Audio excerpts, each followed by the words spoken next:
Sheryl, I'll start with you. What's your reaction to Caitlin Clark winning Time Magazine Athlete of the Year? I don't think I'm surprised.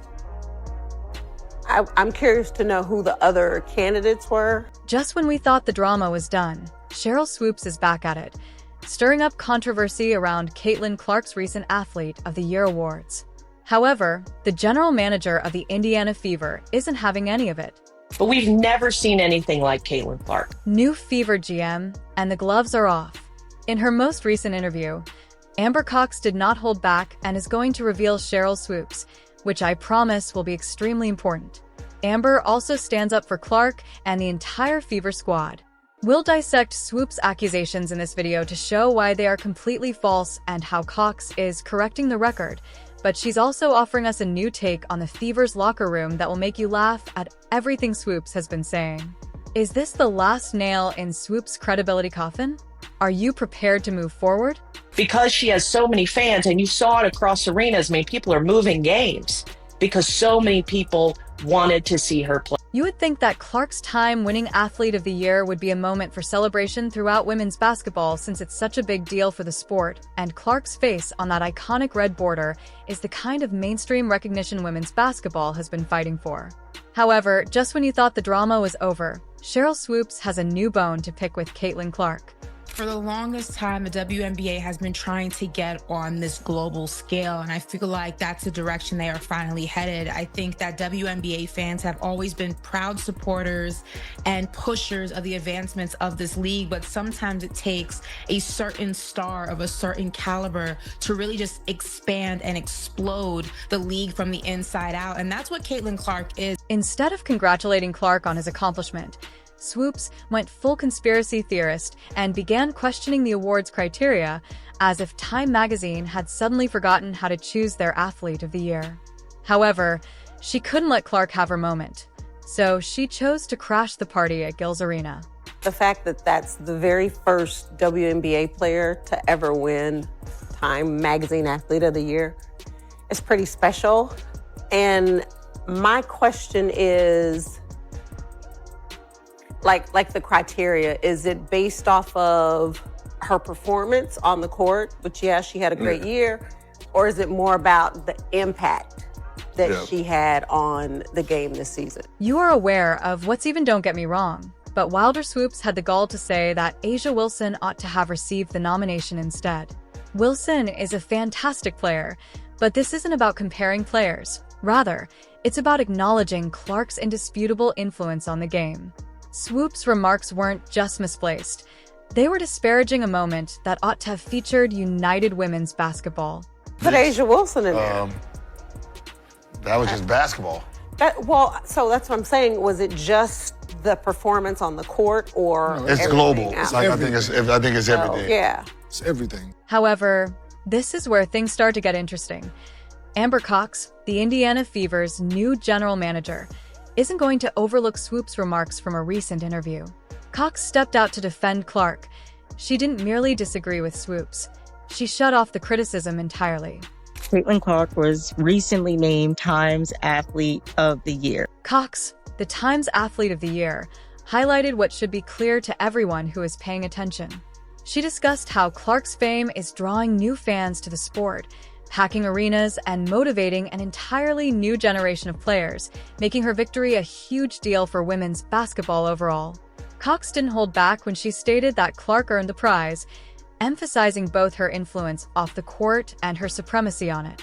I think Caitlin Clark deserved that award. What Caitlin Clark did, because so many eyeballs were on her, was she is a huge multiplier effect of that. However, Cox didn't stop there.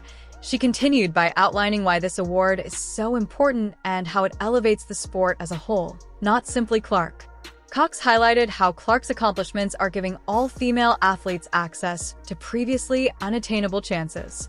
Look, like, I don't take anything away from other players that brought more eyeballs. Angel, Cameron, right? Like, the identity and how much brand recognition these players now have in college absolutely helped the WNBA. And guess what? Cox isn't the only basketball expert who has been endorsing Clark's choice. They're highlighting how her college performances broke records, how she's generating previously unheard of viewership, and how she's influencing the discourse surrounding women's sports. Caitlin Clark is a superstar. Not a female superstar, she is a superstar. We were coming to see Caitlin Clark play. She moves the needle. The WNBA has been looking for someone who moves the needle. According to these experts, Swoopes appears to have forgotten that the award for Athlete of the Year isn't just about numbers. It's also about impact, influence, and advancing the sport. And nobody did that quite like Caitlin Clark in 2024 by fusing her historic college senior season with her record-breaking WNBA rookie debut. Now that her college career is over, it turns out there's nothing Caitlin Clark can't do! Given all of these facts, you might think that Swoopes would back down or even acknowledge that she spoke too soon, but think again because, shockingly, she had another target in mind. This time, she wasn't just targeting Clark, she was targeting the entire Fever organization. Remember Kelsey Mitchell, the Fever superstar guard who has been dominating the scoreboard since 2018?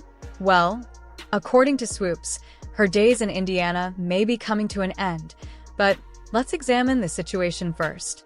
Obviously, as we get into free agency, the number one priority for us is re-signing Kelsey Mitchell.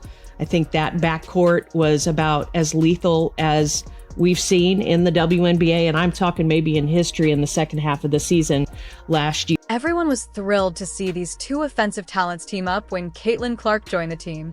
It seemed like the ideal match, but this is where things get interesting.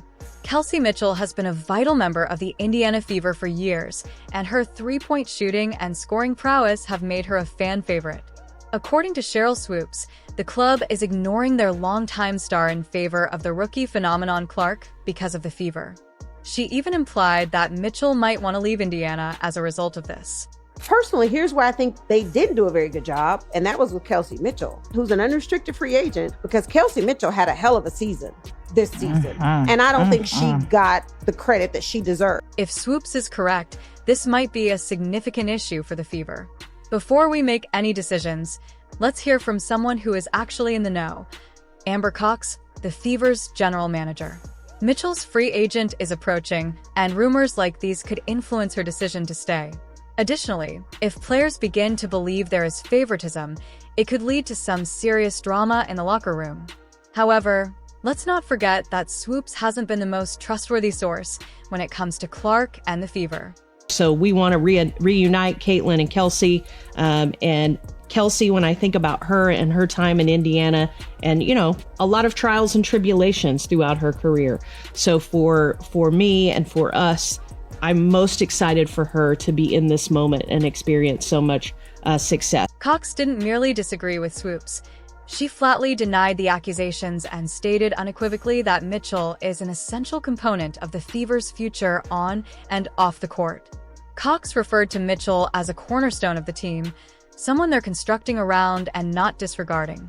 Regarding Mitchell's impending free agency, Cox also revealed some inside information about the Fever's plans for her, including their desire to increase her role and view Mitchell and Clark as a potent team that might rule the league for years. Reigning her is a key priority, according to Cox, and she and Fever president Kelly Krakoff have discussed using the core designation to keep Mitchell in Indiana for at least another year. They are making every effort to make Fever a place where Mitchell wishes to stay for an extended period of time. Yes, we do have the opportunity to core her, and it would be sort of irresponsible of me if we didn't utilize that opportunity. What's the bottom line then? There appears to be more to this story than meets the eye, as we see Swoopes making claims without supporting evidence on one side, and the Fever's general manager outlining Mitchell's significance and their intentions to retain her on the other. I've always kind of flew under the radar. I've always kind of been that person or that player, very conservative, very an introvert. So now I get to see the flip side of it. And it's kind of funny. I can laugh about it because I know it's come from a genuine place, but I embrace it from a standpoint of like people not, you know, guaranteed to see me play, and now that they do, I just hope I do right by it, you know. When it comes to Caitlin Clark, Sheryl Swoopes appears intent on proving that history repeats itself. Over the past year, Swoopes has been on a mission to discredit Clark, beginning with the outrageous claim that she was 25 years old and playing against teenagers. But that was only the beginning.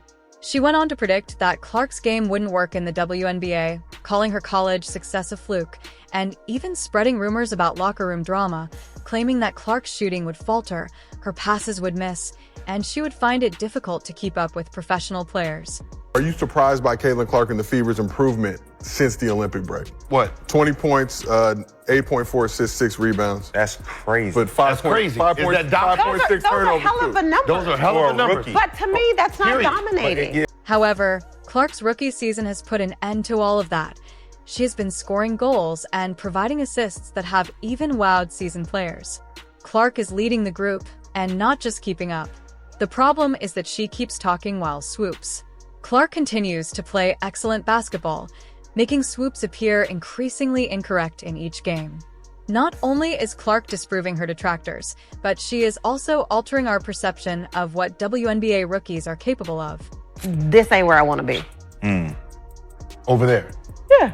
So you have players that are very significant on this Indiana Fever team that are like, I don't want to be here. Imagine a squad that has been split apart, with players competing over a single rookie star.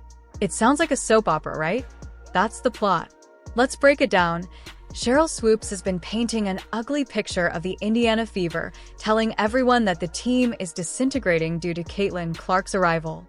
According to Swoopes, there is jealousy and players wishing to leave. Swoopes is selling, but what if everything we've been told about the team's locker room drama is completely false? You think about this team, and obviously I was not here, but you could see, and I've heard about how close this unit was. Here's the twist, though. Now, let's hear from Amber Cox, the team's general manager. In a recent interview, Cox talked about how close the team is and how they support each other. She described a culture where everyone feels valued, from the oldest players to the rookies. The actual Fever players and staff are saying something entirely different. They're supporting each other on social media, demonstrating excellent teamwork on the court, and praising Clark's work ethic. Coaches are loving her leadership and how she's making everyone better. This is a bunch of women working together to be great, not a team split by jealousy. Ownership, CEO, all the way down through the company, every single person that I have talked to is, how can I help? Whatever I can do to lend to the success of the Fever, continue the growth, however I can, to a person. Everybody wants to be a part of it. So it's really cool to step in this environment and have this entire organization pulling in the same direction. Therefore, why is Swoopes claiming all of this? Her tale doesn't seem to be true at all, and it seems that Swoopes simply uses social media to discuss clinging to hope. What kind of things do you say? I'm not in the locker room. Okay, I ain't even but on the team. I'm talking about more social media. If we take a closer look, we may discover why this WNBA legend is targeting the league's newest star. You would think that a WNBA legend would be the first to support the next generation, but Sheryl's actions towards Caitlin Clark reveal a different tale. What is the purpose of this rivalry, and how does it affect women's basketball? I think we're obviously at this very pivotal time in the WNBA, and obviously led by the Indiana Fever. But I think all those experiences will lend themselves to hopefully doing the best job possible here. Let us examine the broader picture. Although women's sports have advanced significantly, more needs to be done. The WNBA has been fighting for equal pay, respect, and recognition. You would think that the pioneers would encourage one another and up-and-coming talent, since success for one should translate to success for everyone. We're at this incredible inflection point, and it feels like for the rest of the world, the light switch has come on. And everyone now understands what we all know and love about the WNBA, how tremendous these players are on the court, but also what great people they are off the court. However, Swoopes appears to have overlooked that memo. Her criticism of Clark is perplexing and may harm the sport she helped create. Here's the twist. When a legend continuously disparages a budding athlete, it sends a strange message to supporters, sponsors, and young athletes. Instead of dragging Clark down, Swoopes' criticism has united people in support of her players, coaches, and supporters who are speaking out against the hate and I say it all the time, 1 through 12, We've got incredible stories to tell. And I think this spotlight gives us the opportunity to create even more of a platform for every single one of our players, not only on the court, but off the court too. Therefore, even though Swoopes may be criticizing, she is actually bringing attention to something fantastic. The WNBA community is closer than ever and working together for the game's future. One legend may be mired in the past, but everyone else is moving forward together, which is good news for the sport and its supporters. Caitlin Clark is having a major impact on women's basketball. She is setting records, attracting large audiences, and her TV ratings are skyrocketing. Clark is giving the WNBA precisely what it needs at the moment, and the league's future appears bright with a new generation of players prepared to improve the sport. While some people may be resistant to change, Clark is bringing new fans' energy and excitement to women's basketball. The WNBA is welcoming this new age, which is good for everyone who enjoys the game. Do you agree? If so, please let us know in the comments, like, subscribe, and turn on all notifications so you don't miss anything. We'll see you in the next one after you click the video on the screen.